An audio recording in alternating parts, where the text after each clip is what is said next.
C'est toujours un kiff de confronter les meilleures équipes. Pour voir un petit peu qui c'est qui bat qui. Bah oui, carrément. Salut à tous, footeuses et footeux la famille, c'est Thomas. Le 11 africain de l'année est sorti hier lors des CAF Awards. Donc moi je me suis dit je vais aller le confronter au 11 mondial sorti il y a quelques jours. Donc je vais étioler joueur par joueur, ligne par ligne. Vous allez me dire si vous êtes d'accord ou pas, qui est le plus fort évidemment. Votre 11 type peut-être, mettez-le dans le commentaire.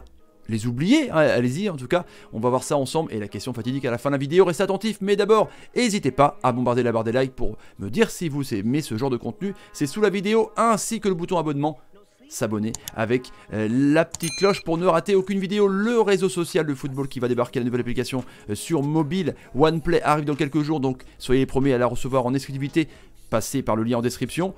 Sur le site internet et vous mettez votre mail, un partage, story, shopping, live score, il y a tout sur OnePlay les amis, donc n'hésitez pas. Encore une fois, on est parti avec les meilleurs gardiens. D'un côté, André Onana, évidemment, saison exceptionnelle les amis avec l'Ajax d'Amsterdam et de l'autre, Alisson Becker, le meilleur gardien du monde avec les trophées Yashin à France Football. Vous allez voir qu'il y a beaucoup de Reds dans ces deux équipes, vous allez voir. Donc franchement, dites-moi qui est le plus fort, même s'il y a un petit avantage quand même pour Alisson Becker, évidemment, parce que c'est quand même un monstre, le Brésilien. À gauche, les amis, latéral gauche pour l'Afrique, Serge Aurier qui va beaucoup mieux, l'ancien Parisien, l'ancien Toulousain, depuis que Mourinho est arrivé.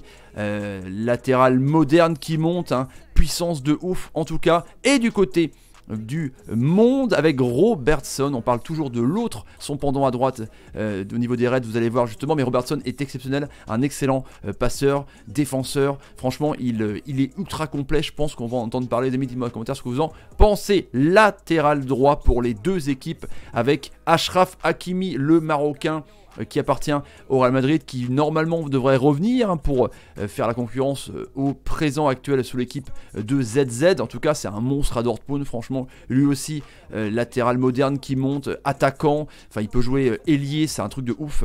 Et évidemment, la révélation, Alexander-Arnold, le meilleur passeur hein, de la Première Ligue, enfin du moins le meilleur passeur des Reds. Enfin, c'est vraiment incroyable, il marque des buts de ouf, il sait tout faire. Lui-même des coups de Trafalgar, on s'en souvient avec son corner de filou qu'il avait fait. Donc évidemment, certainement un des meilleurs latéraux au monde. En tout cas, Hakimi aussi est assez énorme.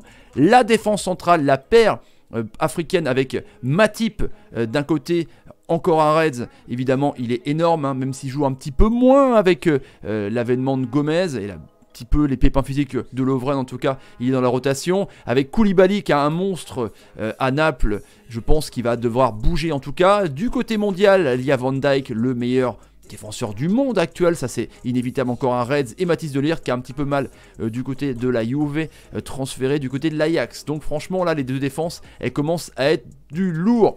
Les milieux, donc un petit peu compliqué, parce qu'ils ont fait un 4-4-2 pour le monde et l'Afrique, ils ont fait un 4-3-3 avec évidemment des défenseurs, des attaquants qui sont pas vraiment milieu de terrain, plutôt attaquants, on va voir ça en tout cas. Avec donc j'en ai mis qu'un pour l'Afrique, vous allez voir pourquoi, avec Idrissa Gana Gueye, le Parisien évidemment, qui est tout simplement énormissime en ce moment, enfin depuis le début de saison, là il joue un peu moins, notamment avec ses blessures et les changements de système un petit peu de l'ami Tourelle. Et puis pour le monde, il y a Frenkie de Jong qui est parti à Barcelone, qui a pris un rouge d'ailleurs, son premier, et De Bruyne, donc là c'est cohérent, on va dire qu'il joue numéro 8 dans un système à 4-3-3, bon là c'est à 4-4-2, on va pas non plus tergiverser, donc dis-moi ce que vous en pensez dans les commentaires. Gueye est tout seul pour défendre en tout cas avec l'armada qu'on va voir plus loin. Les milieux de côté, j'appelais ça évidemment attaquant hein, pour à droite et puis à gauche, bah, ils mettent ça au milieu de terrain, c'est un petit peu débile pour le 11 africain de l'année. Donc Mahrez à gauche, hein, en rôle de relayeur alors qu'il y a normalement qui joue à droite, mais c'est un monstre l'Algérien évidemment, plus beau but de l'année aussi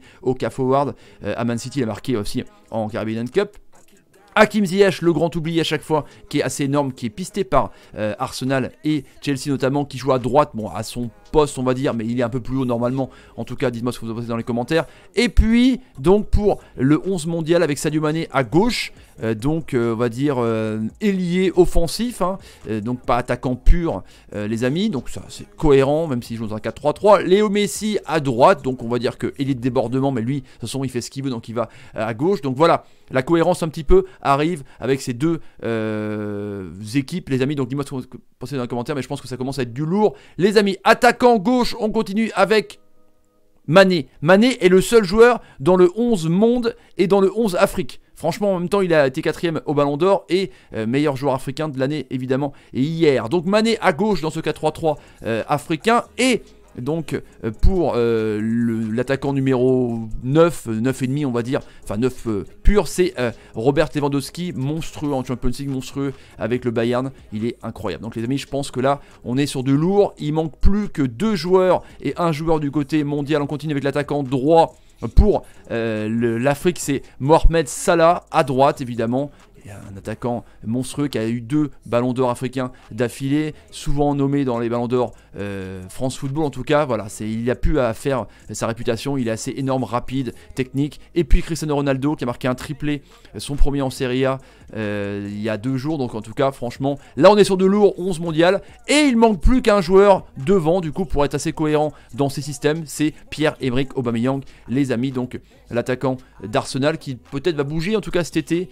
Le Gabonais, il est assez monstrueux, rapide, technique. Enfin bref, depuis Saint-Etienne, le mec il a ne cessé évoluer. Voilà les amis, avec donc la question qui tue, hein, et évidemment.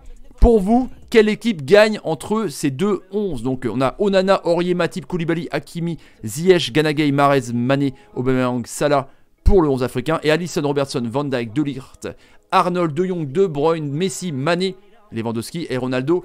Bombardez dans les commentaires les amis, on verra un petit peu vos avis. En tout cas, partagez la vidéo sur Twitter, Facebook, Instagram et Snapchat. Le petit pouce, le petit abonnement les amis. Je vous dis à plus tard. Salut, salut, salut, salut. Et salut. Ça fait rêver hein. Je sais pas, l'équipe africaine, jusqu'à où elle ira en Champions League, je sais pas.